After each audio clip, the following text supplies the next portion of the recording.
Hello friends, good morning. स्वागत आहे तुमचं पुन्हा एकदा माझ्या एका नवीन व्हिडिओमध्ये. मी आज बनवते रव्याचा ढोकळा. त्याच्यासाठी मी एक वाटी रवा घेतला आहे आणि त्याच्यामध्ये 1 चमचा साखर आणि थोडंसं मीठ घातलं. ते आता चांगलं हलवून त्याला मुरायला ठेवलं. त्याच्यानंतर एका कढईमध्ये पाणी गरम करून घ्यायचं. पाणी गरम होतंय तोपर्यंत आपण एक भांडं घेऊन त्याला थोडंसं तेल लावून घ्यायचं आणि आपला रवा आता भिजून झालेला आहे. तर त्याच्यामध्ये मी एक इनोची पुडी घातली आहे आणि त्याला चांगलं फेटून घ्यायचं आणि हे लगेच बेटर तयार झालेलं आपण तेल लावून घेतलेल्या भांड्यामध्ये ओतून घ्यायचे.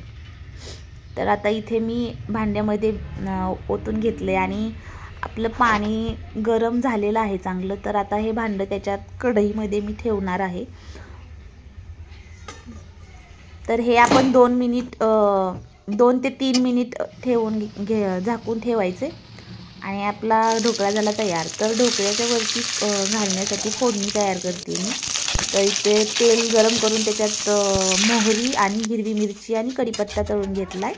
मग त्याच्यानंतर 1 चमचा किंवा 2 चमचे घालू शकता. 2 चमचे साखर, थोडंसं मीठ आणि एक अर्ध लिंबू त्याच्यात पिळून घेतलं आणि मग आता याची फोडणी आपण ढोकळ्यावरती ओतून घ्यायची आणि झाला ढोकळा तयार. तर हा ढोकळा खायला खूप छान लागतो आणि बघा कसा जाळीदार झाला आहे एकदम आणि याची टेस्ट तर खूप छान लागते.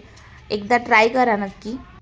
आपण मार्केटमध्ये मधून विकत आणलेला ढोकळा आणि हा ढोकळा याची टेस्ट खूप छान लागते. जाळीदार होतो एकदम आणि चवीला खूप छान, खूप टेस्टी, यमी. तर व्हिडिओ आवडला असेल तर चॅनलला सबस्क्राईब करा, लाईक करा.